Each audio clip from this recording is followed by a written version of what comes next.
Hi guys, I am Roranoa. This video is about what if Gohan was sent to Naruto World and became part of Shinobi Part 5. Please subscribe, like and share Roranoa TV for more fanfiction crossover video. Yep, you're late, Choji calmly said as he continued to eat his chips. Asuma turned to look at Gohan, waving at him while he gave him a kind smile. Ino-wan, if you were wondering. Really, she's gonna kill me if she finds out I missed it. The half-blood Saiyan laughed nervously as he imagined how the blonde Kunoichi would kick his ass. Why did you leave like that? Choji asked, his sight remaining in the arena, his bag of chips finally getting empty. Asuma raised his eyebrows towards Gohan, asking the same questions with just his sight.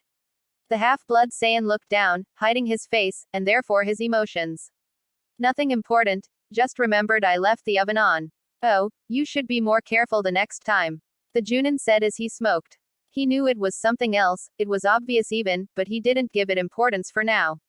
The son of the third observed as Gohan sat back down next to Choji, then looking back at the arena, he'd already decided that he would have to talk to his student and gather as much information about him as possible, he had to be ready for everything.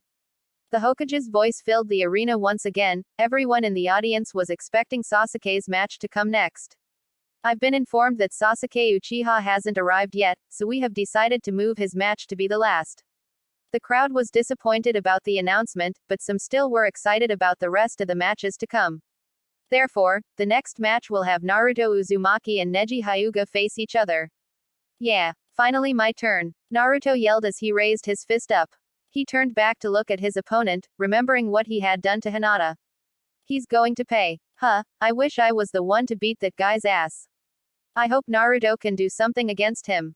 Kiba thought, as he stared at the genin with the white eyes. I'd have to beat Sasuke if I want to beat him, dang it. It's unfair, but Hinata. Lee observed with a serious expression as his teammate went down to the arena, calm and confident, but his face was filled with surprise when he noticed that same confidence in the blonde genin, who was even excited about the fight. That Naruto had a good fight against that other masked guy, maybe. When both genin were already positioned in the arena, Temari spoke up. That blonde kid is dead. Naruto? Kiba asked, already knowing the answer. Shikamaru turned his sight to the ground before looking back up. I don't know, I know what the other guy did to Hinata, but Naruto has improved a lot. He laughed softly at himself before continuing. I can't believe that I'm the one saying this, but maybe he has a chance. I doubt it, I don't think Naruto will be able to do it, Kiba added, I hope he manages to, though. He finished, of course wanting his crush to be avenged by someone. The genin with the ponytail mocked him with his eyes, knowing perfectly about his feelings for the girl. Neji stared at his opponent with his arms crossed, his arrogance clear in his eyes. Naruto got in his fighting stance as Hayate crouched down, figuring he would give the signal soon. Anything you need to tell me? The Hyuga mockingly said, his face remaining serious despite of his tone. This called even the referee's attention, who turned to look at the genin. The blonde, once again, remembered what Hinata went through in her battle against the one standing in front of him. His fists clenched in frustration and anger. He raised his fist and pointed it towards Neji, who didn't even move a single bit. I'll never forgive you for what you did to Hinata. In the audience, the girl nervously observed as the one she loved confronted her cousin, that's why I promise I will beat your ass. He yelled, his determination translating to his menacing stare towards his opponent. Neji got in the fighting stance typical of his clan in response, several veins appearing in his face as the Byakugan was activated. He's calm and even confident in himself. But that's better for me. I cannot wait to see your desperate face when you realize that your promise is impossible to fulfill. Naruto is dead, isn't he? Choji disappointedly asked as he grabbed another bag of chips he had kept under his green haori. When Asuma was about to answer to this, Gohan interrupted, wanting to respond to that. I sense a greater power coming for Naruto, way greater. He explained, then imagine a horrible outcome the fight could have. If something bad happens I'm jumping in. Just like previous matches. Choji sarcastically asked, then laughing at the face his teammate had gotten as a result of it. I'm joking. Gohan threatened his teammate with his eyes, causing Akamichi to smile nervously as he told the Saiyan that the match had already started. Go! Hayate yelled, his hair moving as Naruto dashed towards his opponent. In his way to the white-eyed genin, the blonde threw several kunai at him, all being blocked by his hands with impeccable technique.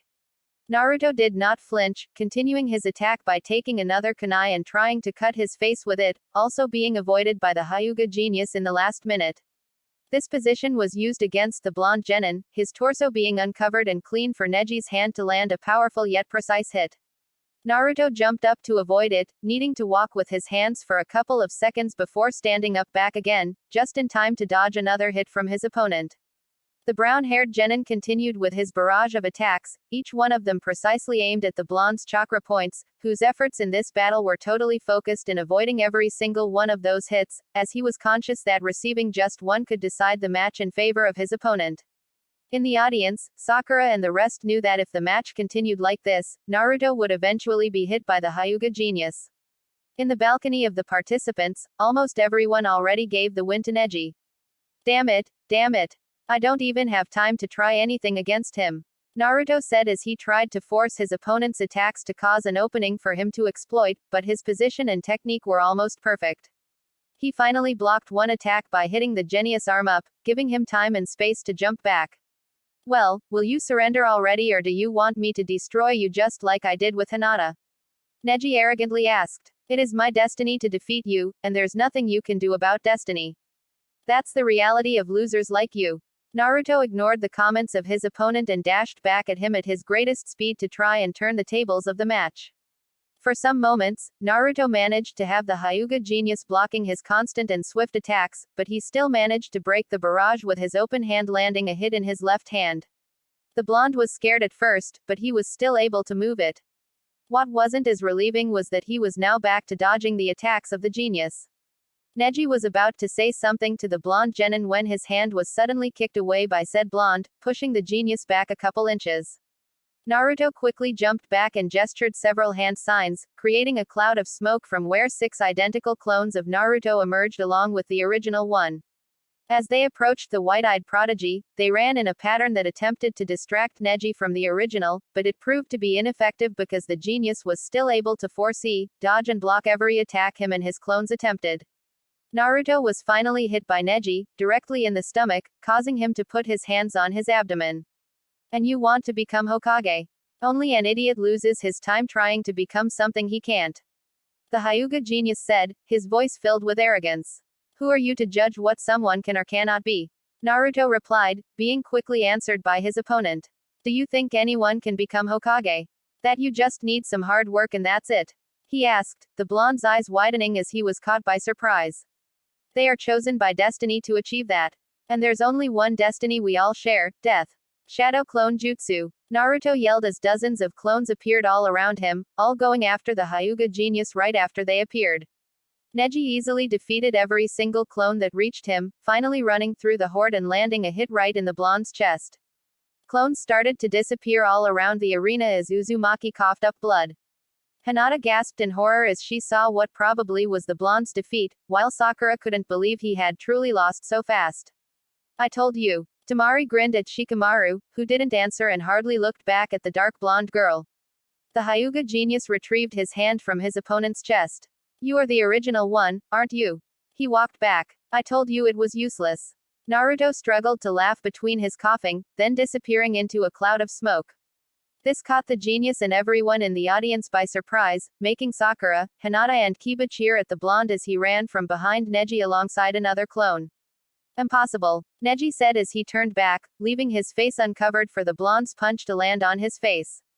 Unfortunately for Naruto, as soon as he landed the punch, the genius started rotating, swiftly creating a chakra barrier that threw both the original and the clone away from him. The blonde stood up once again, creating another 8 clones and surrounding Neji with them. This was only for Neji to repeat the same move he'd done before, although this time it also created an expansive wave that threw them away. This is the end for you, Neji confidently said as the clones disappeared at the contact with the floor. You are no match for my 8 trigrams. He adopted a more offensive fighting stance as Naruto tried to recover. Gentle fist style. 8 trigrams 64 palms. Naruto's eyes widened as he was swiftly attacked by Neji with his fingers, every single hit landing in the exact points the Hyuga genius wanted them to. 4 palms. The hits landed perfectly, which caused the blonde to scream with every one of them. 16 palms. By this point, Hinata had lost hope, mainly because she knew what the technique was about. 32 palms. The last hits landed and even Kiba and Sakura lost hope. 64 palms. Shikamaru looked away as the blonde was thrown away.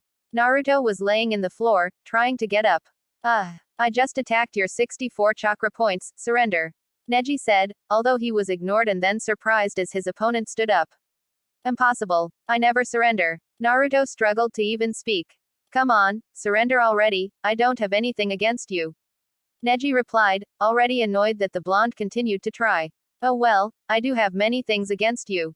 Neji raised his eyebrow as his Byakugan deactivated. Remember what you did to Hinata? That doesn't concern you. The genius replied, the blonde starting to get on his nerves. You have no right to choose who is a loser. That's what I have against you. Naruto angrily explained. The Hyuga clan is built on hatred. Neji yelled, finally exploding. For decades, the main branch has practiced secret ninjutsu, known as the cursed mark. Neji removed his headband as he spoke. It's the mark that represents a destiny some can't escape. As the genius forehead was shown to him, Naruto widened his eyes in surprise. Is it that one? I was only 4 when the high command of the clan marked me with their cursed mark jutsu. Neji continued, causing the blonde to look down to his feet. Lord Hiyoshi Hyuga is standing somewhere up there. He and my father are twins, but he was born 1 minute earlier and he is the leader of the clan. He turned back to his opponent, while my father was exiled to the secondary branch. And what's that mark for? Naruto inquired as he looked back up at the genius. It's not just mere decoration, it is used to torture us when it is needed. Neji remembered the many times this effect was used on his father. We live with the fear of them torturing us to death if we do anything that annoys them. The blonde genin was horrified to see this, and in the audience, Nobuyuki wondered why Neji had shown his cursed mark, one he didn't even had as he wasn't considered part of the clan. We live to protect the secret of the Byakugan, which they possess. That's our destiny. He finished as he looked down in repressed sorrow. Naruto remained speechless at the words of Neji. In the audience, Sakura was worried about her teammate while Hinata had already assumed her cousin would win. Kurenai tried to convince the girl that there was still a chance, but it was useless as not even she believed it to be possible. And this match is the same. Neji raised his head, looking directly at Uzumaki. Your destiny was decided when I was chosen as your opponent. Naruto raised his voice as his opponent put his headband back on. You are mad if you think I'm believing that. You'll never understand it, Neji said before quickly attacking the blonde genin, landing a powerful hit directly in his chest and throwing him away again. Referee, this is over. He walked away from his defeated opponent, causing Hinata to cover her face.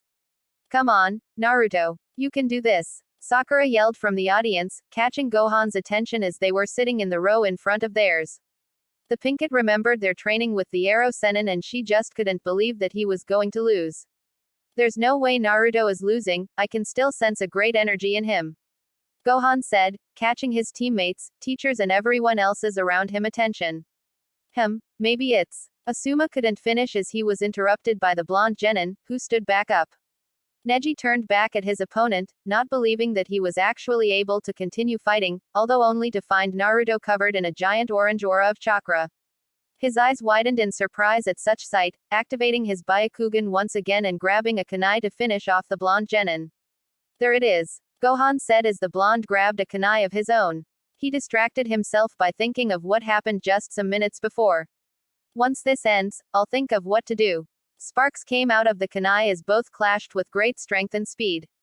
Neji noticed that his opponent's attacks had gotten stronger and faster, even surpassing him, which totally surprised him. Finally, the genius was pushed back by one punch from the blonde genin, who was now in full control of the fight. Maybe the Hyuga clan has marked your destiny, but not mine. Naruto ran towards the prodigy, both kunai clashing once again as Neji tried to create his chakra barrier. And I'll prove it to you when I become the strongest Hokage ever. The collision of Uzumaki's orange chakra and Hyuga's blue chakra barrier resulted in an explosion, the smoke blocking the sight for some moments. Hayate tried to see through the smoke, trying to find a winner, finally managing to spot Neji, who was struggling to stand up, and Naruto, who was laying in the floor. The lizard expert was disappointed by the outcome of the fight, expecting the blonde to win, then raising his hand with intentions of announcing the winner. His surprise was great as Naruto jumped out of the floor, punching his opponent in the chin. As Neji fell, Naruto could finally rest a bit, his nails bleeding due to him digging a hole under the floor. I should have guessed you would use the shadow clone jutsu, that's your specialty after all. The white-eyed prodigy said as he looked in astonishment the silhouette of his opponent, now victorious. You know, I failed the clone jutsu in every exam I made. His blue eyes stared deeply into his opponent's. My clone sucked, believe it. Neji remained silent, not knowing what to answer to that. So don't come at me with that destiny bullshit, stop telling me that you can't change what you are, because you can, and at least for me, you aren't a loser. The winner is Naruto Uzumaki. Hayate announced, the crowd going crazy at the match they had just seen. Let's go, Naruto. Sakura yelled in celebration, Hinata uncovering her face just to see if her crush had truly won. Impressive, are you some kind of fortune teller? Choji asked, turning to his teammate. Gohan laughed in response, shaking his head while he continued laughing. Wish I was. He still believed that his key sensing ability would prove to be useful for many things in that world, especially now that he was the only one able to. He's just able to sense energy, it's not like he's been keeping it as a secret anyways. Asuma replied as he turned to both of his students, giving the Saiyan a mocking look. I hope you teach me that ability. Choji said with a big smile on his face. In the balcony of the participants, great shock was felt by every one of them. Lee couldn't believe that his rival was beaten by a rookie, his eyes still widened even minutes after the referee announced the winner. Told you, Shikamaru said as he imitated the tone she had previously used on him, causing the kunoichi to look away in defeat. Continuing with the exams, we'll proceed to the match between Shikamaru Nara and Temari of the Sand. Hiruzen announced, interrupting the cheering from the crowd. Once he did, he sat back down. You've been quite silent, Kazekage. The Kazekage turned his glance to the Hokage, noticing how Yuichi was staring straight at him. Indeed, I have not much to say honestly. Meanwhile, in the balcony of the participants, Shikamaru's jaw fell down to the floor out of shock. This caused the laughter of the remaining participants, although not much for Kiba, who was getting more nervous as his match got closer. At least Sasuke didn't seem to be arriving soon, so he'd maybe win by default. Temari, on the other hand, just widened her eyes in surprise, it was quite a coincidence that they were matched up together. She didn't mind as much though, she would still win. Both of them went down the stairs towards the arena. Temari was quick to reach her position, close to Hayate, but Shikamaru was really slow to do so. He watched the entire arena, just like an old man watching a beautiful landscape. However, he could not spot much more than several trees and vegetation close to the walls as his slowness made the crowd desperate, even to the point of booing him after almost a couple of minutes. The genin of the ponytail figured that he had no other option than to listen his fans and hurry a bit to get where he was supposed to. Hayate coughed before bending down slightly, raising his hand afterwards. Alright, ready, go. He gave the signal for the genin to start their match. Please don't be as slow to fight. He finally murmured, recovering his normal stance. The blonde kunoichi had the initiative from the start, opening her giant fan slightly and attempting to hit her opponent with it, forcing him to jump back and take distance. Shikamaru's reaction was basic, he threw several shuriken back at her, although they were easily deflected by the giant fan. So it is made with some sort of metal, huh? Shikamaru thought as he got his hands in his pockets. Let's see what else it can do. He remembered the match against Tenten, but he still wanted to be sure about the capacity of the weapon. Temari opened the fan once again as she saw her opponent running towards her, his speed surprising her. She tried to blow him away with an air current, but he started to run in zigzag, which made it complicated for her to catch him. The blonde kunoichi closed her fan and grabbed it with both hands, blocking the kick her opponent had jumped to aim and then knocking him off with it. Shikamaru fell to the floor, turning to look at the blonde kunoichi. He carefully stood up, grabbing a couple of kunai and once again charging against the girl. He managed to almost hit her, but her fan was too big to just avoid and too hard to go through. This time he wasn't thrown away as he was the one to jump back. Training with Gohan did improve my taijutsu, but it's not enough. Impressive, he has improved a lot in taijutsu. Asuma pointed out, turning to his students in the search for their opinions. Our training has shown great results, hasn't it? He continued to smoke after speaking. Yeah, but I didn't manage to lose weight. Choji added before continuing to eat his chips. Gohan cringed at this. Well, Shikamaru did improve a lot, I think he can win this without much trouble. He put his kunai back in his pocket. His sight was firmly put in the fan. Alright, enough energy waste. Huh. Temari raised one of her eyebrows as her fan opened once again, revealing a purple circle in it. What are you planning? Before, Shikamaru had spotted several trees next to the giant walls of the arena, which gave him an idea. He grabbed and threw several kunai and shuriken, as much as he could, and continued his attack with a smoke bomb. This bought him enough time to reach the trees and use the shadows created by the trees on his favor. Seeing that the smoke was still there, he took the chance and attempted to get his opponent caught once and for all. He swiftly gestured several hand signs before raising his voice. Shadow imitation technique. The shadows moved out of the spot Shikamaru was in, quickly advancing into the smoke. He'd made a risky move here, not having much more than to guess where his opponent would be, but he needed to win before his chakra ran out. Just as the shadow got to advance a bit into the smoke, it was blown away by a gust of wind created by the kunoichi's fan. Temari spotted the shadow in no time, jumping back quickly in an attempt to avoid the shadow. The genin of the ponytail observed in frustration as his shadow failed to reach the blonde girl in time. That was close, she murmured while marking a line in the floor with her fan. It was the limit distance the shadow could reach. Shikamaru was annoyed that he'd failed, but he still had to win, so he'd think of something else. Now this is inconvenient. So he copied what that girl had done before. Asuma pointed out, remembering Shiho and her strategy based on the use of smoke bombs. Shikamaru slowly took a smoke bomb out, throwing it in front of himself before the kunoichi was able to blow it away. He needed to move quickly, and he did so just as the kunoichi waved his fan. The smoke was once again blown away. Temari found the spot empty, wondering where the genin of the ponytail had gone and not being able to find him anywhere. She revealed a second purple circle on her fan as she opened it, still looking everywhere for her opponent.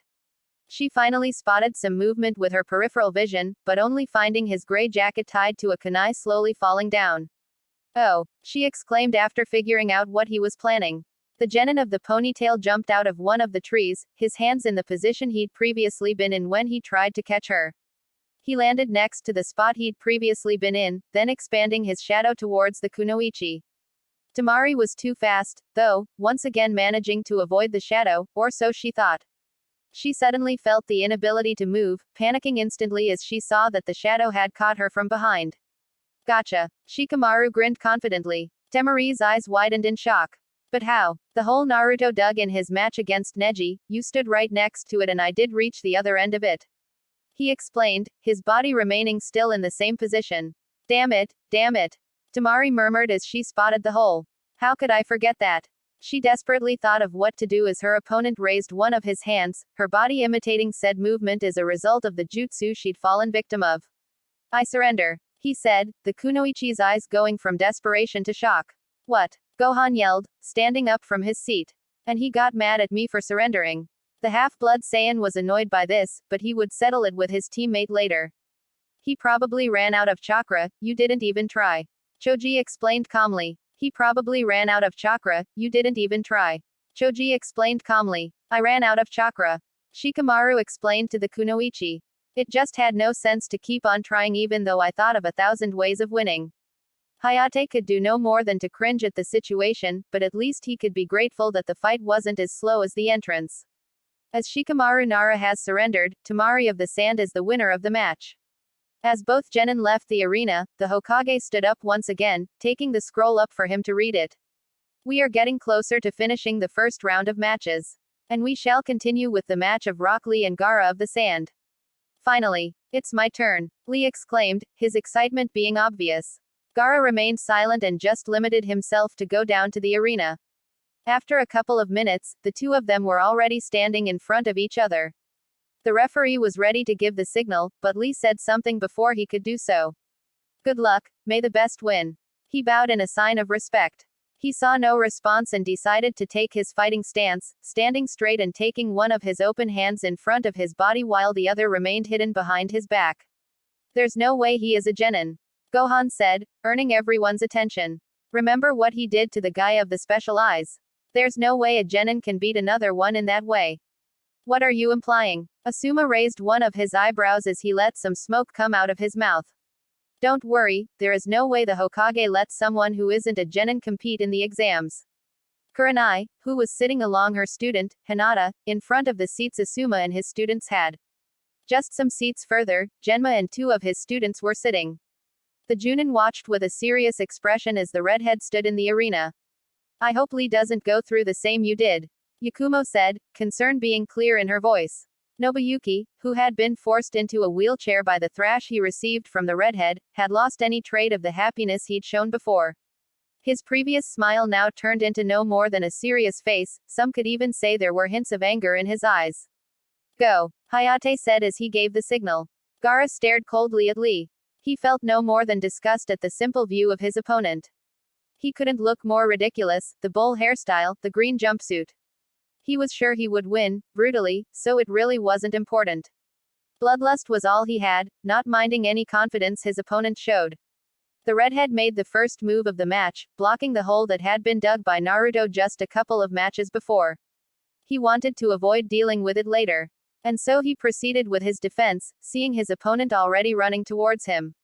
A flying kick was aimed at his head, but he blocked it effortlessly with a wall of sand. Several others were attempted from every possible direction, the speed ever greater, but he didn't even need to turn at the genin of the green jumpsuit to block them with his sand. Lee just got more excited at the apparent superiority of his opponent. He wanted to impress Guy, so he would do his best. He dashed towards his opponent, his fist rising as he got closer. Another small wall of sand appeared, big enough to block the punch. The genin of the green jumpsuit obviously noticed this, and lowered his arm at the last second, sliding under the sand that attempted to block his attack. A wave of sand suddenly appeared in front of him, but he jumped over it, raising his fist once again, aiming at the redhead's abdomen. Once again, he ordered his sand to appear in front of him, but the annoying black-haired genin evaded the sand, again. He got tired, so this time, as his opponent tried to run behind him, he threw his sand to him. The attack landed successfully in his ribs, pushing the genin of the green jumpsuit back. Lee was quick though, quick enough to jump back and get away from the sand when it tried to get all over him. Gaara remained still, looking at the same direction as the start of the match. Maybe Tenten was right when she told me to use the kunai for this match. Lee murmured, taking a couple of kunai from his pocket. You really are a formidable rival to fight against, your defense truly seems to be perfect. His voice now directed at the redhead. The kunai were thrown, but neither of them were even close to hitting the apparent objective. But before Tenten was even able to cringe, Lee ran at such a high speed that he jumped and reached the kunai before it went past Gaara. He kicked one towards the redhead, using it as an impulse to reach the second one. As the sand blocked and break the first one, the second one was already close to the redhead's back. Anyways, more sand came out of the pumpkin Gaara was carrying in his back. The black-haired genin landed next to some bushes near the spot Shikamaru had used just some minutes prior. This speed is incredible. Gohan observed from his seat as Lee showed to be faster than any shinobi he'd seen fight before, surpassing the speed he'd expect one of them to have. So maybe they can reach greater strength. Guy, sitting further away from Asuma and Kurenai, was barely resisting the tears of pride he wanted to release from his eyes. Next to him, Tenten observed how much that weak kid she met more than a year ago had progressed into even possibly surpassing Neji. Both were truly proud of what he had achieved with no more than hard work and determination. Alright, Lee said as he bent down to reach his legs, I know Guy-sensei told me not to do it, but I think I'll need to get this off. He took his orange leg warmers off, revealing some weights attached to his legs.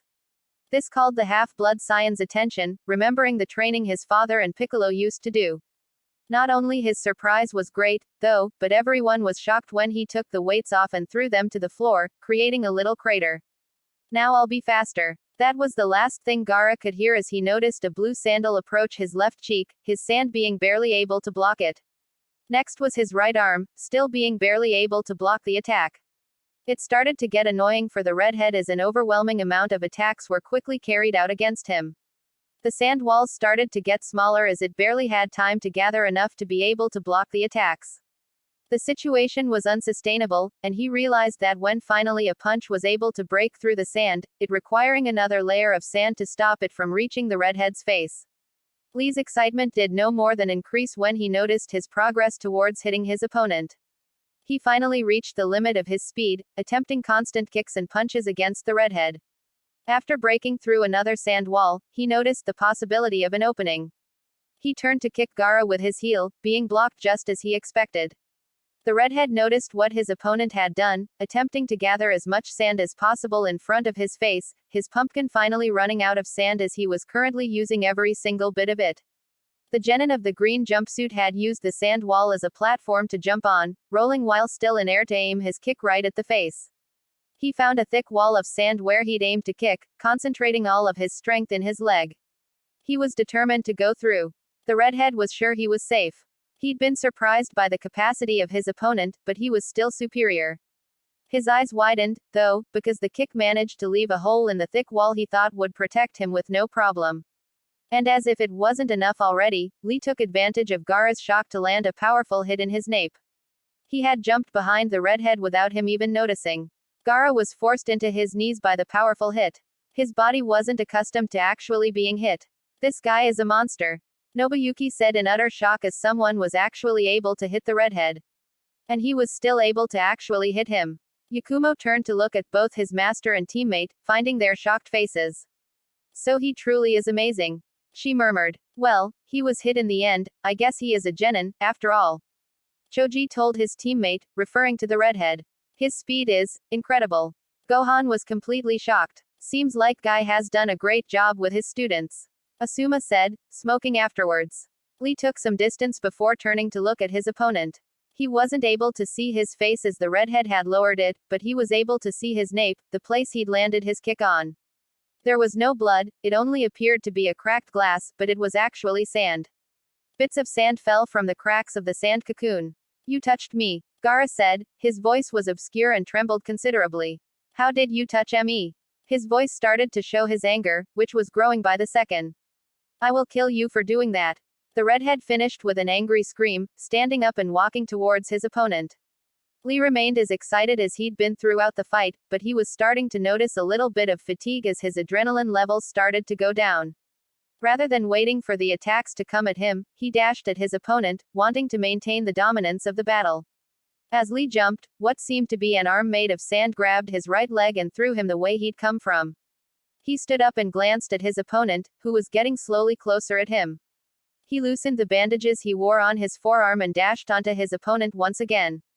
This time he took a turn before facing a giant stream of sand that attempted to hit him.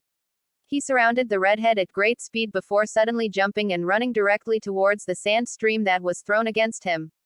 Gaara's eyes widened once again as his opponent evaded the sand stream, reaching him in no time. He yelled angrily once again as the genin of the green jumpsuit wrapped him with his bandages. Lee quickly grabbed him by said bandages and jumped up as high as he could. When they stopped ascending, he turned their heads towards the floor, starting a really fast nosedive. Front lotus, Lee yelled as they started spinning towards the floor. He let the redhead go at the last second before falling, although he had enough time to land on his feet.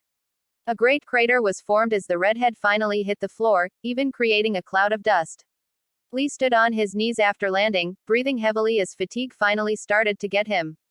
Once the dust cloud disappeared, the body of Gaara could finally be seen, although it seemed to be no more than an empty sand cocoon. Lee was the first to notice. Gaara appeared from beneath the floor, sand pushing him up. A powerful sand stream caught Lee and threw him all the way to clash against one of the trees close to the walls of the arena.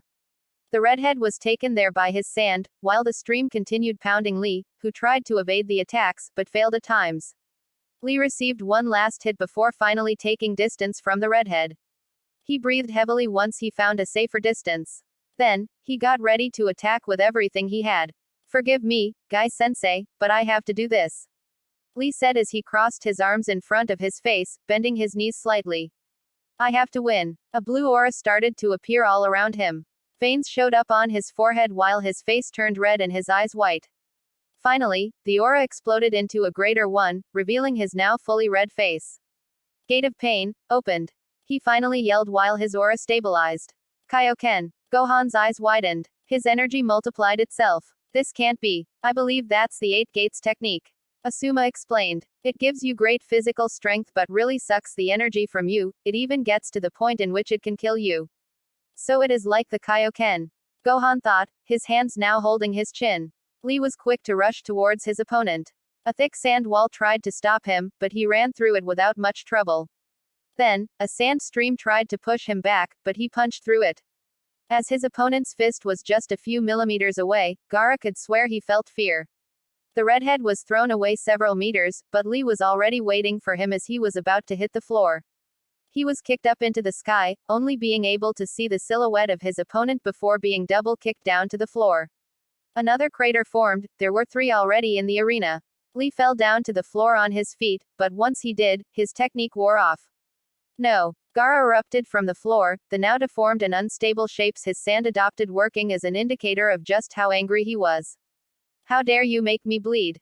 Lee grinned as he saw blood coming down from the redhead's forehead. He was satisfied that he'd been able to hit his opponent. A sand stream tackled him, it was powerful enough to make him land on the walls of the arena. The scenery was familiar to both everyone who had seen the preliminary matches. The sand that had previously been used as a wall turned into another sand stream, joining the constant attacks against the black-haired genin. Someone do something. Nobuyuki started to panic. He's going to kill him. Alright, it's enough, Gohan said as he stood up from his seat. I won't let anyone die here. Gohan, wait. Asuma tried to stop his student, but in the blink of an eye, the half-blood Saiyan was already down there. With astonishing speed, Gohan landed with his fist in Gaara's face. The redhead's body impacted against an opposing wall, remaining nailed in it just as Nobuyuki resulted after his own battle against him.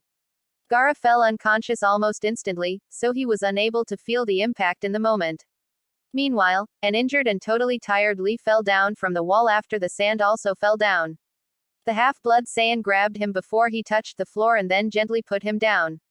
He beckoned the medical ninja to come as he went to also get the genin he had just punched into unconsciousness. How? Lee struggled to even talk. What did just happen? Choji asked. He was as shocked as everyone else was. I don't know, Asuma answered as a drop of sweat went down from his forehead. All the way up to the balcony of the cages, the third's interest in Gohan sparked once again. He turned to look at Yuichi, telling him something only with his glance. Yuichi knew what the old man was planning, but he wasn't really for it. They didn't have much time to discuss the matter, though, as the cage suddenly got a kunai out. He grabbed Hiruzen from the neck, menacing Yuichi with killing him. It's now or never. The cage beckoned something to the shinobi that was guarding him. His guard then gestured several hand signs before a type of red light was thrown from his hands. This is an invasion. Yuichi realized that the red light was a signal, instantly taking out his special kunai, one with 3 spikes instead of 1. The security of the arena consisted of the Junin guarding the arena itself and several Anbu scattered between the audience, as well as some others standing behind the seats. Asuma, who planned to go and get his student, turned back and noticed how one of the Anbu made a hand sign. This alerted the Junin, who informed everyone close to him to repel the jutsu he was about to make. The mysterious Anbu heard this, but he did no more than to turn before a feather rain started. Everyone in the audience started to fall asleep, although those who followed Asuma's advice managed to repel the jutsu. The Junin in the audience figured almost instantly what was happening as they saw a red light ignite from the balcony of the Hokage. An invasion, Asuma said, throwing his cigarette down and then stomping on it. We should get moving. He turned at Kurenai and Guy, who wasn't that far away. Our students should go to the nursery and get the others, then try to reach Gohan too. The genin present nodded in understanding, already gathering and preparing to leave. On the other hand, Kurenai and Guy joined the other Junin to clear the audience area from any possible enemy. Choji, Hinata and Tenten were suddenly stopped by Genma, who took his 2 students to them. You're going to the nursery, right? He asked with a relaxed tone. Then Nobuyuki will be saved there, take care of him. He swiftly moved and eventually reached Asuma and the others. Alright, then, let's go and find the others, Tenten said as she beckoned the rest to follow her, noticing that Yakuma would need more time as she was carrying her teammate. Need some help. Gohan intended to grab the redhead before he fell down from the wall, but just as he was starting to fall, something appeared in his energy. The half-blood Saiyan noticed this in little to no time. Some even greater energy popped out from his own, but it seemed to be just as unstable as it was powerful. He got distracted, though, as Gaara screamed before something began emerging from his body. Gohan quickly ran back to the medical ninja, urging them to leave to the nursery, and just as he did, a great monster appeared from what used to be Gaara of the sand. Now this will be a problem, Gohan murmured while still beckoning the medical ninja to leave. As they finally ran away, he turned to the creature, measuring its energy and increasing his own considerably, although it didn't seem to need a big part of his base power. Alright, how do I deal with this? He asked to himself as he adopted his fighting stance. Suddenly, several leaves raised from the floor by the force of a gust. Between the leaves, Kakashi and Sasuke stood still. Hatake had no real physical change, but his student did. His hair was slightly longer than before, while his clothes now consisted of a black version of his previous outfit. They finally appeared, and Gohan could not help but to cringe at how late they'd been. "Oh hey, you're late," Gohan said with a big smile on his face. "And in not the most convenient of times, hee. So the village is being invaded." As he spoke, the giant creature broke through the walls of the arena. This caused the east part of the audience area to collapse entirely and resulting in the death of hundreds of civilians. "Kakashi!" Hayate yelled as he ran towards the silver-haired Junin. His way towards him was interrupted, though, as a Junin from the sand attacked him. Hatake observed as the Junin of the turban turned to look at him.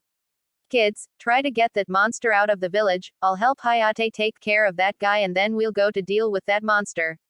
Just don't even try to attack him, that monster is just too strong for some genin," Hayate said as he stood up again. "Actually, can't you summon one of your guys to help them with that?"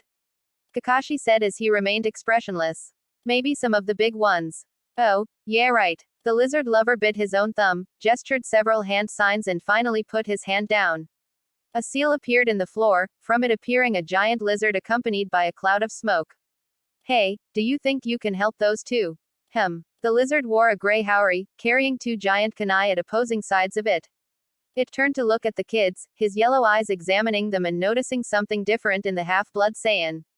Both of the genin noticed how the lizard was slightly smaller than the wall of the arena. "What exactly do I have to help them with?" Hayate looked up and then pointed towards the part that had been broken. "Go that way, you'll reach it in no time." The green lizard thought about it for a minute before nodding. Gohan observed the lizard closely, feeling his energy and noticing how it was really great compared to Hayate's. The lizard extended its hands to both of the kids, inviting them to get on them. Once they did, he took them up to his head, then getting on its four legs before quickly following the path of destruction left by the monster. The speed made it difficult for the genin not to fall. The walls of the hidden village in the leaves rose high, surrounding it almost completely. Several towers had been built in these walls, starting in the entrance of the village and finishing just before connecting with the Hokage rock, in which the faces of all the Hokage were carved in the mountain. In each tower, a squad of shinobi either Chunin or Junin watched over for any possible threat. In the third east tower, a really young squad of Chunin had been assigned for just a couple of days. It had been quite calm in the recent days, which was why they were playing with cards instead of being totally concentrated on the outside. One of them stood up for a moment to go to the bathroom, and it was then when he noticed. The last thing he heard was the sound of the tower collapsing. "Let's destroy as much as we can," a girl with long and untamed dark pink hair said. She turned to look at her other four teammates before beckoning them to enter through the now destroyed wall. "Destroy. I thought the objective was helping Lord Orochimaru to kill the old Hokage." A fat boy with 3 tufts of orange hair on his head, a mohawk in the middle one, questioned. "Lord Orochimaru had told us to destroy as much as we could while on our way to the arena." Kitamaru, a boy with brown skin and long black hair on a tail, explained. His clothing was almost the same as his teammates, consisting of a black shirt under a beige tunic bearing a white symbol that was tied up with a purple rope-like belt, as well as some black pants and black sandals. "Whatever, let's not lose any more time," another one of them said. His light blue hair covered half of his face. The fifth one of them simply jumped over the debris left after the wall was blown up. His uniform was slightly different, consisting of the similar clothes as his teammates, although his tunic was long-sleeved and considerably more loose. His long, white hair made it easier to notice his green eyes and the 2 scarlet dots painted on his forehead. Behind him, the previous 4 followed and left space for many more shinobi to enter the village. These other shinobi joining the invasion were from the sand, the sound and the grass, all 3 of them having signed an alliance to conjointly attack the leaf. The civilians that lived in the houses nearest to the walls were the first ones to see the horde of shinobi getting closer. Many ran out of their houses at the greatest speed they could reach, but they were mostly still caught and slaughtered without much trouble. The shinobi from the grass stood up between the rest, though, as they tended to torture their victims before finally killing them. For now, the other shinobi tolerated this, but they wondered how much they would. Building by building, the 5 shinobi that led the invasion advanced, leaving a path of blood and destruction as they advanced. However, the white-haired one just evaded any civilian or shinobi from the leaf that got on his way, proving to be concentrated in fulfilling his main objective, help Lord Orochimaru. Come on, Kimimaro, do something apart from running, the pink-haired girl said as she tried to keep up with his pace, you're so boring. Two kunai clashed, sparks appearing from between. Hayate stared directly at his opponent before being thrown back by the Junin of the turban, who swiftly turned to block Kakashi's attack. The silver-haired ninja was kicked away, giving enough time and space for the Sand Junin to attack with the kunai. His attack was blocked, but he then aimed a punch at the ribs of the apparently sick man, which actually landed, although it didn't seem to be enough to actually break any ribs. Hayate took his kunai and nailed it deeply on the man's arm while he grabbed it with his own. The Junin of the turban took the kunai out of his arm after his arm was released from his opponent's grip. For his surprise, Kakashi was already running towards him, aiming a kick at his head once he reached the Sand Junin. The kick was successfully evaded, but Hayate quickly jumped on him and aimed a kunai at his chest. He evaded the attack once more, but he was finally hit by a kick also from Hayate, who had quickly regained his posture after trying to nail the kunai. Behind him, the silver-haired Junin ran towards his opponent, a kunai on both of his hands. Baki also decided to take two kunai, one in each hand, but he surprised the famous copy nin by throwing them directly at him. The silver-haired Junin blocked the kunai without much trouble, but he was unable to block the tackle from the enemy, which pushed him back and even made him fall down. His ribs started to hurt. Hayate saw the tackle and didn't waste a single second in reaching the Sand Junin. Once he reached the enemy, he aimed a kunai at his head, which seemed to be about to be easily deflected. This was at least until he gave the man of the turban a low sweep and, while he fell, managed to nail his weapon on his left shoulder. After doing so, he jumped back and grabbed his sword from his back. I was wondering if you were going to use it, Kakashi said as he stood up, his plain tone being interrupted by slight struggle. He's tough. So, old man, ready to die. The man with the snake traits said, licking his lips with his long tongue. I'm bringing you down with me, the third answered while taking his hat off, if you manage to actually kill me. He finally grabbed his tunic, quickly taking it off and throwing it down the building along with the hat, revealing a black jumpsuit with pieces of armor covering his forearms. He also wore a black helmet with a forehead protector that had the symbol of the village, as well as black sandals. Orochimaru laughed at the elder's arrogance. He licked his lips once again before getting into his fighting stance. Amazing that you keep that enthusiasm of yours at your age, old man. Shut up and fight. Hiruzen ordered as he started to gesture hand signs. The tiles of the roof of the Hokage balcony, in which they were standing, rose up, seemingly being controlled by the Hokage. Orochimaru saw this with great interest, although he did not have much time to do so as the first tiles started to get thrown at him. The man with the snake traits jumped and contorted to evade the tiles, not showing struggle while doing so. The third made several hand signs once again. Shuriken Shadow Clone Jutsu, he exclaimed after throwing 5 shuriken, which turned into at least 20 more. He continued to throw tiles afterwards to keep his opponent busy. Orochimaru made several hand signs as fast as he could, taking a couple of hits from the tiles and shuriken before getting into the surface of the roof as if it were some kind of mud. Hiruzen looked at every possible direction, not finding him until he heard his voice directly in his ears. Hey, old man, he sinisterly said, to which the third quickly reacted by jumping away. Orochimaru licked his lips while his glance showed total enjoyment and pleasure. As the Hokage finished his hand signs, a river of mud appeared in the roof out of nowhere, seemingly consuming the man with the snake traits. Anyhow, he got out of the floor just as he'd previously done, away from the mud river. A snake seemed to go out from one of Orochimaru's sleeves, aiming for a bite on the old man's neck. Surprisingly for a man of his age, not only did Hiruzen take it, but he also managed to grab the snake and throw it away as if nothing had happened. Impressive, Orochimaru said with a mocking tone. I'm only getting started, the elder answered as he rubbed his neck. She pulled out her kunai out of the man's head. She cleaned it with a part of the man's uniform as she didn't want to get her clothes dirty with more blood. One of her teammates turned to look at her with an eyebrow raised. She replied by smiling. Why do you clean it? The orange-haired boy said. He was resting from the battle they'd just had against some Junin from the leaf. His teammates, standing all around him, were waiting for him to recover. This is my favorite one, it has a T carved in its blade, don't you see? She extended her hand to show it to him. I was sure you all knew about it. We do. Shikamaru replied as two of his arms were crossed. Jirobo shook his head in response to what his teammate said. The dark pink-haired girl shrugged. The orange-haired boy surrendered and decided not to cause any more noise than there already was. He kicked away one of the corpses close to him before standing up. The grayish-blue-haired boy sighed as if he had been desperately waiting for hours, even though it had just taken a couple of minutes. Something caught his attention, though, and it was not only his that got caught. Everyone turned back to look at a mature, slightly pink-haired man that was standing firmly with a menacing look. Lord Orochimaru will kill us for being so late, Shikamaru said while sitting back down. The man started to clearly tremble at the sole mention of that name, but the determination in his eyes didn't seem to dissipate. His green eyes stared deeply into the brown eyes of whom he thought would be his first victim. He received no more than a maniac smile from the girl, who had just finished cleaning her kunai. The man, who was wearing a black jumpsuit without the typical green vest of the leaf, did not hesitate to jump on the girl, aiming a kunai at her head. How cute, she said before evading the attack, going back in a matter of seconds to land her kunai on his back. The man yelled in pain as blood dirtied her kunai once again. She took it out only to this time nail it on his head. I expected more of you. She got away from the man after removing her kunai. This caused more blood to come out of the man's head, which dyed his dark pink hair.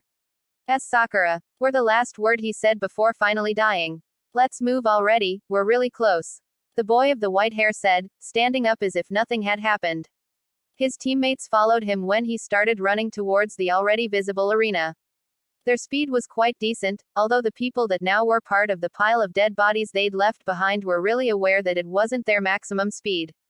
Oh, really? Orochimaru licked his lips. The third knew he couldn't lose the upper hand of the battle if he wanted to finish it before he got tired. He raced towards his opponent, throwing a handful of kicks and punches, all of them being evaded by the man of the snake traits. The Hokage then attempted to hit him with his elbow, once again failing. His arm was grabbed by Orochimaru this time, though, and it was used to throw him away. He stood up, sweat coming down his forehead. He made several signs. Earth style. Mud clones.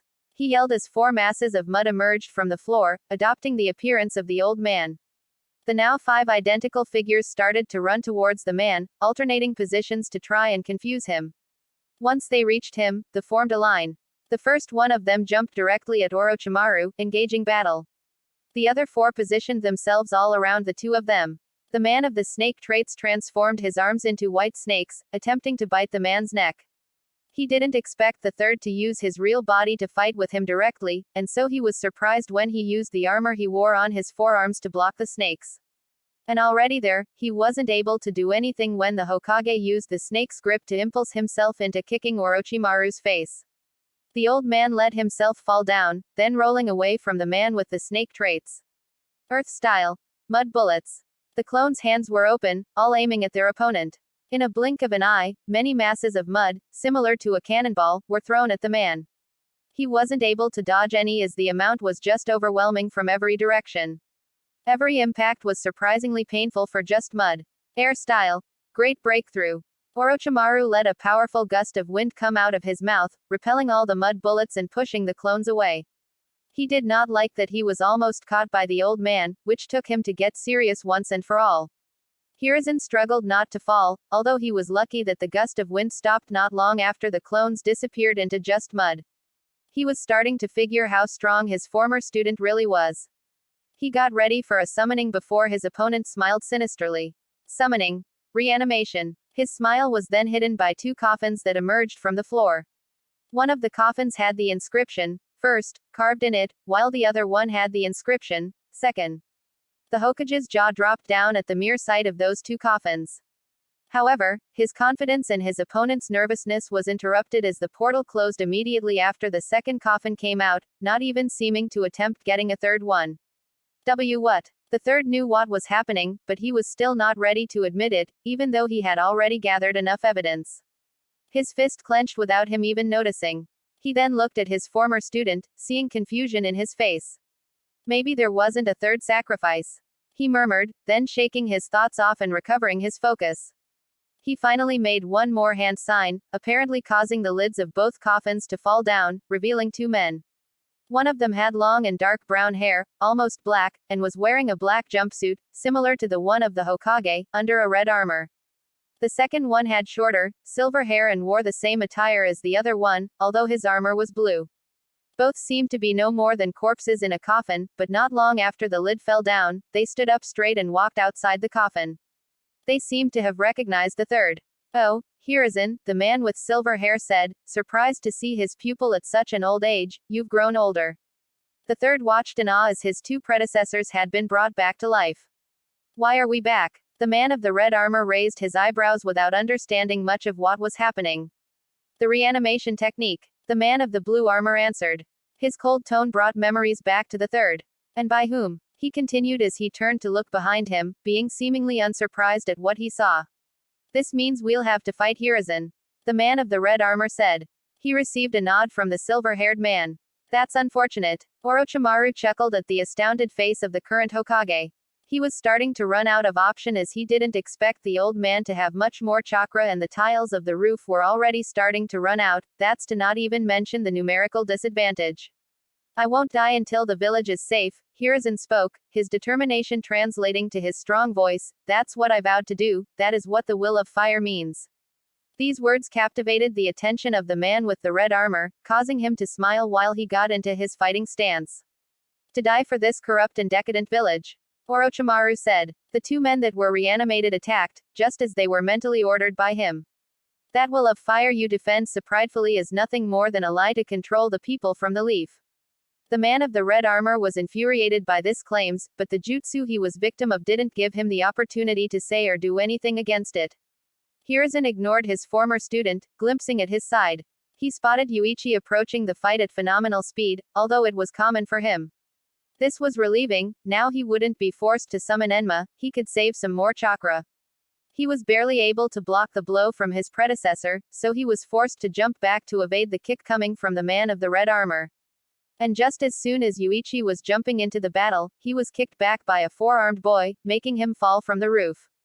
Along with him, another 3 shinobi, seemingly teenagers, formed around the battle, each one of them close to one of the 4 corners the roof had. Ninja art. 4 violet flames formation. The 4 ninja yelled in unison, the 4 of them making the same hand sign. Hiruzen knew what would happen once he saw a purple barrier rise up into the sky, closing any possible exit he could use and blocking any support he could receive. He was now forced to waste more chakra. First of all, he would need space. "You are late, incompetent scum." Orochimaru hissed at the ones closer to him. "And where is Kimimaro?" His sickness worsened suddenly and was forced to go back. The orange-haired ninja replied, only causing his boss to turn his back on them and not talk to them anymore.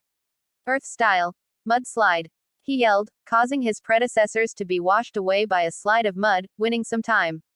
He bit his thumb, followed by several hand signs and finalizing in a seal appearing in the roof, coming from his hand. The first already knew this trick, and for such reason he prepared a jutsu after quickly jumping out of the mud. He got his hands together as he gathered his chakra. Wood style. Birth of the trees. As trees emerged from the roof, Hiruzen struggled not to be caught between them, constantly jumping off them. His legs were progressively growing exhausted, his age was starting to pay off.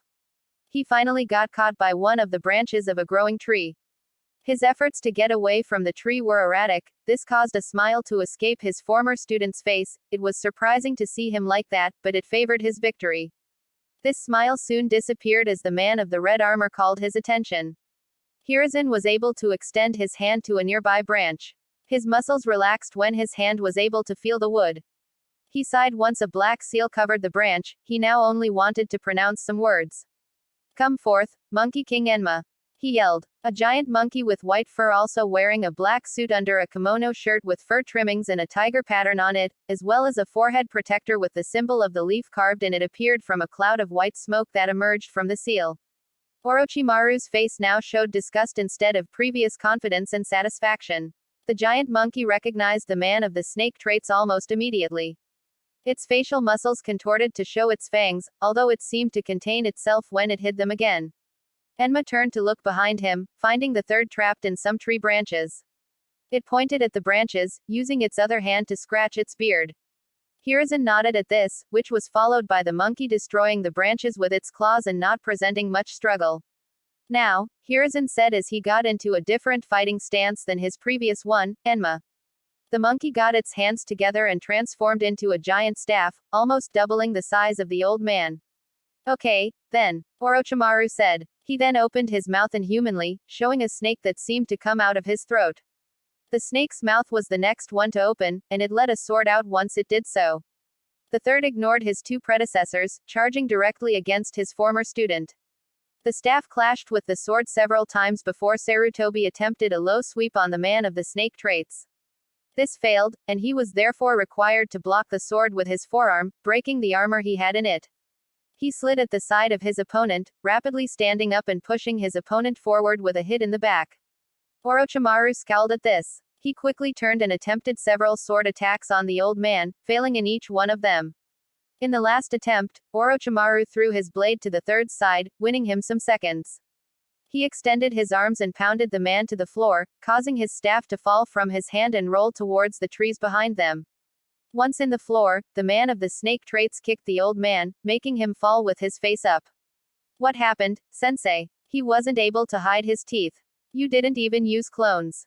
You're not acting like yourself, Hiruzen. Enma's voice spoke from the staff. Orochimaru turned to look at it, finding that it had already turned back into its monkey form. The giant monkey charged against the man of the snake traits, its sharp claws aiming to cut through his pale skin.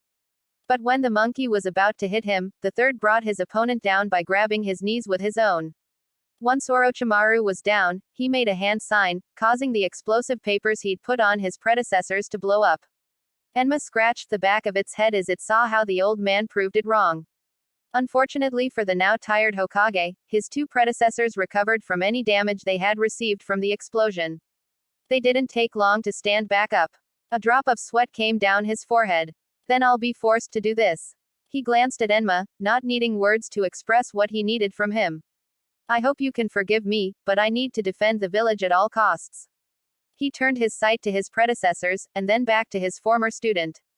You seem tired, sensei, said Orochimaru, his mocking tone showing his confidence. What has become of the so-called god of Shinobi? An old and pathetic man. Hiruzen squatted as he got his hands together. I have never seen you in so much pain. The old man's knees trembled, sweat covered his face and he seemed to run out of breath at times. Enma had ignored this fact, but he could see it perfectly now, and it worried the Monkey King. Why did you make those experiments, Orochimaru? Hiruzen changed the subject abruptly, catching the giant monkey by surprise, but seemingly not being suspicious for the man of the snake traits. Easy, old man, a technique that allows me to change my body whenever I want. His face turned into one of a woman. The third's face showed horror at this, which caused him to burst out laughing maniacally. You see, I've learned that aging is pointless. Look at you. He didn't laugh this time. When a body becomes useless to me, I can transfer my mind into a younger, stronger and more beautiful body. The old man remained as still as he could, his knees still trembling slightly. I see, so you are after one of the last Uchiha. Orochimaru smiled widely, inhumanly so. You have always been interested by the eyes of the Uchiha clan. Hiruzen's eyes suddenly widened as a thought come to mind. Enma raised one of its eyebrows as it turned to look at the old man. Could it be that Orochimaru has another target? It is true that he has always shown great interest in the Sharingan, but maybe he has other targets now that the clan has almost disappeared. He decided not to theorize on the matter and to let his old friend talk. Or could it be that you are after Son Gohan? He figured that if the kid was as strong as he suspected, the possibility of his former student taking over his body would be devastating for both the Leaf and the rest of the Shinobi world. Whom? Orochimaru asked with newly sparked interest. His smile widened once again as the old man noticed what he had just done. I was planning to take over Sasuke Uchiha's body, but that Son Gohan seems to be an even more interest prospect for you to react like that. The two previous Hokage returned to his side, as he ordered. He put his hand in front of his face, then swapping back to his original face. Then, the first Hokage made several hand signs. Many more branches emerged from the floor, directed at the third, whose defense was down. The impact appeared to be direct, but Enma was able to save the old man by creating a cage made out of staffs all around him. Enma helped the old man go down from the puzzle of branches and trees that had become inside the barrier. Orochimaru laughed at the pathetic sight of the third being helped down by the Monkey King. His predecessors would normally try to look away at such sights, but they were being controlled by the man of the snake traits at this point. I should have killed you back when I had the opportunity to, he firmly said, surprising the giant monkey. Enma could remember perfectly when Hiruzen let his student go that day. But I have learned from my mistakes, and I will kill you today. He made several hand signs, which also worked as a signal for the giant monkey. Shadow Clone Jutsu. You truly have aged. Orochimaru spoke as the two previous Hokage left their places next to him and engaged battle with the famous Monkey King and the two shadow clones the old man had produced. Enma was pushed back by the man of the blue armor, leaving only the two clones to handle with the two Hokage. It would have jumped back as soon as it could if it hadn't been for the pattern of hand seals he saw the old man make.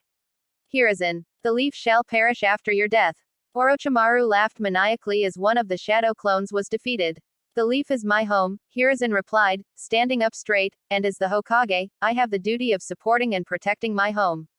And the Hokage is also the one who inherits the leaf's will and the one that passes it to another, so it will not be easy to defeat me. The silver-haired man made several hand seals at an even greater speed than the third had done previously. The old man suddenly found himself caught in a dark space, one in which a phantom could be seen holding his chakra behind him. Some external force that he wasn't able to see started punching his face constantly, putting him on his knees. Many shinobi fight and die when protecting this village. He tried to find the strength to stand up once more. His body was really on its limit. What kind of Hokage wouldn't do the same for them? He finally stood up, blocking the continuous punches with his remaining forearm armor. They are all an important part of the leaf. Even if you kill me, the support will not be broken. Stop talking nonsense, old man. Orochimaru yelled, the dark space finally fading away as Hiruzen was able to break the illusion. I will kill you and correct my past mistake. He got in his fighting stance once again. I am the man who inherited the firsts and seconds will, the leaf's will. The third Hokage. Orochimaru got the old man back into the dark space, this time ordering the two previous Hokage to end it definitively.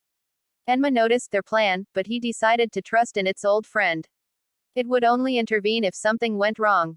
Sealing technique was all Orochimaru could hear before the two Hokage turned into dust. Two shadow clones of the third were grabbing them.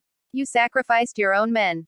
Enma watched in horror as the dust revealed the faces of two kids, both wearing the symbol of the sound. Sarutobi ignored this fact, resting for some moments before beckoning the Monkey King to transform. The old man charged against his former student, with his last remaining strength. Every blow was fundamental, and so he aimed each one of them carefully. He couldn't fail this time. After some more blows, Enma transformed back into its monkey form and tried to grab Orochimaru. However, many snakes came out of the man's clothes and neutralized its movements, although this couldn't force the monkey's grin to hide. The third dashed to his back, achieving to catch his former student off guard. The phantom that had previously appeared on the back of the old man now projected its arm through his body. The arm of the phantom got into Orochimaru's back. And it didn't take long for him to notice. Damn it! He yelled as he extended his hand, his desperation distracting him for how obvious his next move was. Enma managed to free himself from the grip of the snakes. It used both its legs and arms to reach the battle as swiftly as he could, but he still wasn't on time. He caught the sword midair, but it had already partially gone through its old friend's body. Sarutobi coughed up blood on his former student once the sword went through him. Why didn't you dodge that? For the first time in decades, the old man heard his student's trembling voice. In exchange for this technique, he coughed up more blood. You have to give your soul to the death god. And half your soul is already out. Enma added, its grip on the sword getting only stronger as Orochimaru tried to pull it even further in. Screams, explosions, metal clashing. Many sounds surrounded the place and none was specially grateful to the ear. Advancing through the familiar halls of the arena got surprisingly hard to do, even for shinobi like them. The way to the nursery wasn't really that long, but it was starting to feel like it. Every sign that there was an invasion going on, made them sweat more or their hands to tremble more evidently. And if it was already hard to be part of the group trying to get to the nursery, it was even worse leading said group. Tenten wanted to run as fast as she could and make sure that her friends were still alive, but Yakumo and her injured teammate made it impossible for her to do so. It was her responsibility to take them to the nursery and so she would. Tenten finally spotted the door that led to the nursery. She beckoned Hinata, Choji, Sakura and Yakumo to wait. Nobuyuki activated his Byakugan without anyone noticing. He wanted to be sure that the girl of the pink shirt would be fine. It was for that same reason that he was able to see how that girl went to hug the black-haired boy of the amazing speed. "It's safe, we can go," he said calmly while deactivating his dojutsu. He was excited to talk to the boy of the green jumpsuit. Choji, Hinata and Sakura ran past them while her teammate pushed his wheelchair to the nursery. He was calm, everyone was fine, and he was even excited because he would be able to talk to the one who managed to hit the monster that thrashed him. The room resembled the ones of the hospital, white walls surrounding a handful of beds and hospital equipment. In the beds, the patients in the worst conditions were laying, the rest were either standing up or sitting in the chairs next to the beds. They spotted Shiho, who waved at them once she noticed their presence. Nobuyuki smiled warmly. Yakumo ran to hug her, then telling her friend how much she was worried about her. The blonde girl didn't manage to hold her smile back. She never expected someone to worry for her that much, at least from others that weren't her parents. "And why are you so excited to see us?" Ino asked, confused at the reaction of her own teammate and the rest of the genin that had just entered the room. "We were just going back to the balcony." "Yes, I was wondering too," Shiho said. She was happy about her friend's concern, but she really didn't get why they were worried. Something must have gone wrong. Lee, who was laying in bed, put his hand on his chin. That guy was unbelievably strong. He turned to look at the girl of the pink shirt. Did that guy of the purple clothes manage to handle him? "I'm not sure, all I know is that the village is being invaded," Tenten answered, causing shock in everyone that didn't previously know. "An invasion? Now that's troublesome," Shikamaru said as he scratched his chin. "You said Gohan was fighting against the guy that left you like that, right?" "Gohan is really strong," Naruto said after Lee nodded. "But we need to help him." He raised his fist, his glance as determined as always. "Are you sure? You just fought a match." Sakura protested. She had checked on his injuries, and he really didn't seem ready for such a fight. Neji glanced at the blonde boy, then back to his teammates. He remembered what they thought about him, then what Naruto told him after defeating him. Lee noticed this, and tried to stand up. "I'll join you." Shikamaru stood up, his hands in his pockets, "just to make sure you come back alive." "I'm also going," Neji said as he stood up, ignoring his injuries. Tenten was surprised by him. He didn't appear to be like the Neji they all knew. He was actually offering to help someone. "If Neji goes." Lee tried to stand up, but the brown-haired girl put her hand on his shoulder and shook her head. "If Gohan is there, I'll go too." Ino stood up, surprising her pink-haired friend. Choji nodded. He would go as well. Tenten nodded in understanding, then glancing at the Hyuga genius. Lee clenched his fists. He wouldn't be able to impress his rival this time, and that disappointed him. Neji noticed this gesture. "If no one else will go, then the remaining of you should stay and take care of the injured," Choji proposed as he threw away the package of chips he'd been eating. "And we should get going." Everyone nodded in agreement. The group was quick to leave, having already gathered what they thought would be useful from the room. Neji was the last one to leave. He put his hand on Lee's shoulder, which caused the latter to glance at him. "We should spar after all this is over," the genin of the white eyes said while still looking at the door. "Some training wouldn't harm anyone, right?" Tenten couldn't help but to laugh as Lee's eyes filled with excitement. The genin of the green jumpsuit nodded in response, causing a smile to fill Neji's face. Yuichi had been thrown off from the roof by one of Orochimaru's men. He erratically grabbed one of his special kunai, then extending his arm towards the wall. He nailed it in the wall with both of his hands, with as much strength as he could gather at the moment. The kunai successfully penetrated the wall, and his fall was stopped. He sighed out of relief once he saw he'd managed to save himself just some seconds before hitting the floor. He took his kunai out of the wall, letting him fall once again, although this time he was close enough not to receive any harm from the fall. As he finally hit the floor, he noticed the battle going on between two of his fellow Junin and another one from the sand. He was surprised to see those particular two struggling to beat an individual shinobi. It wasn't typical for two of the most remarkable shinobi of the village to be handled by just one man. The silver-haired man didn't care much about the reasons, though, and for such he jumped into the battle without doubting. In the blink of an eye, he had already put hands in his colleagues' shoulders. Contrary to what would be expected, they weren't all that shocked when they identified who he was.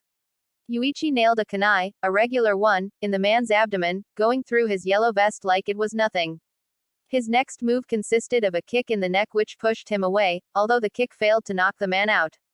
Baki didn't require more to figure that his chances against the man of the blue Haori were null. His speed was just phenomenal, and he wouldn't be able to handle it in his current state.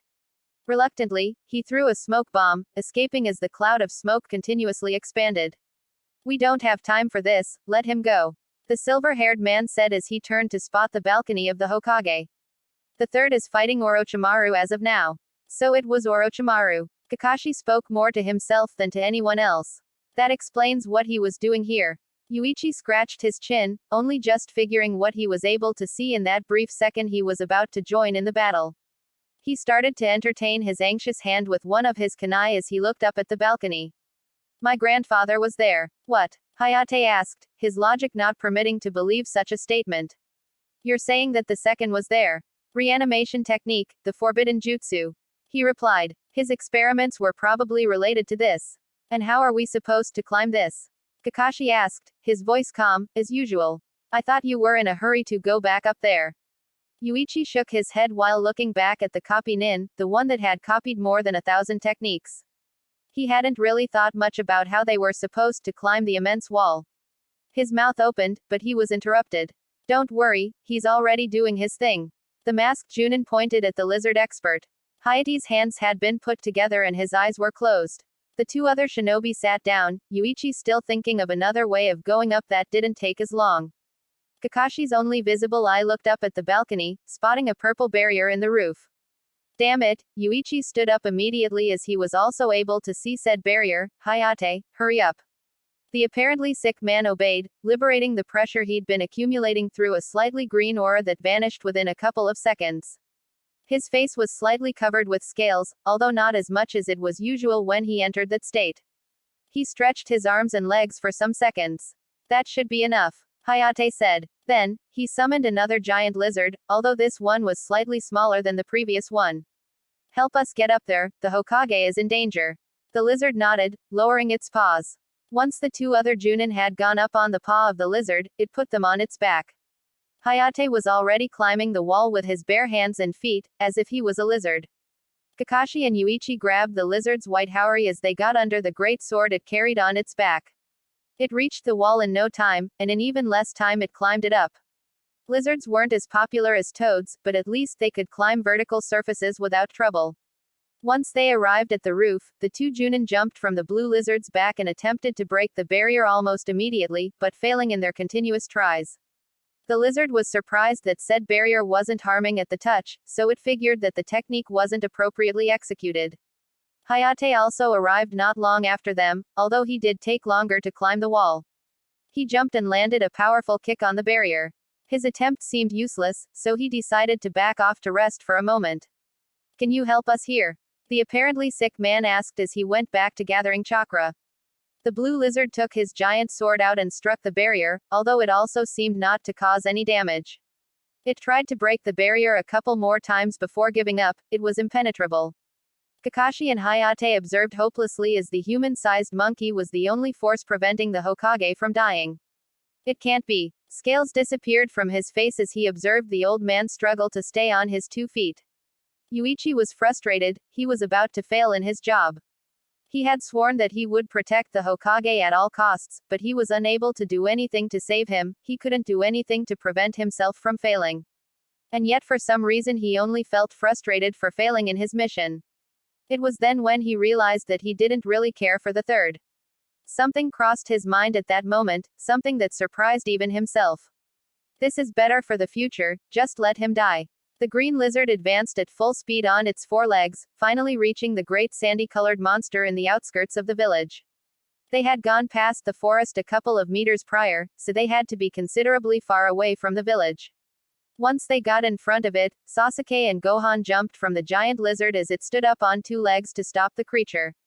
It grabbed its 2 giant kunai and put them in front of its head, receiving the impact from the running creature. "It's like a tanuki, now that I notice," Gohan pointed out with a really calm voice, which surprised the Uchiha. "But those blue marks all around its body surely takes away every charm a tanuki can have." Sasuke remained silent as the lizard was finally able to stop the creature, which worked as a signal for them to join in. The Uchiha's pitch-black eyes turned to an intense red color, intensely enough to represent the menace said eyes are. He made several hand signs as he approached the gigantic tanuki, expelling a fireball out of his mouth. To his surprise, the fire did nothing else than to alert the monster of his presence. Gohan pushed the Uchiha away as the giant tanuki tried to stomp him. The red-eyed genin was surprised as the half-blood Saiyan alone was able to resist the stomp and push it back. Then, he jumped on the creature's arm, running on it towards its face. Even the lizard was shocked as the boy was able to land a punch on the monster's face before being thrown away. What? The lizard said as it pushed the giant creature away. How was he able to hit the one tail? Thank you for watching. What if Gohan was sent to Naruto World and became part of Shinobi Part 5? Hope you like my video. Please subscribe, like and share Roronoa TV for more fanfiction crossover videos.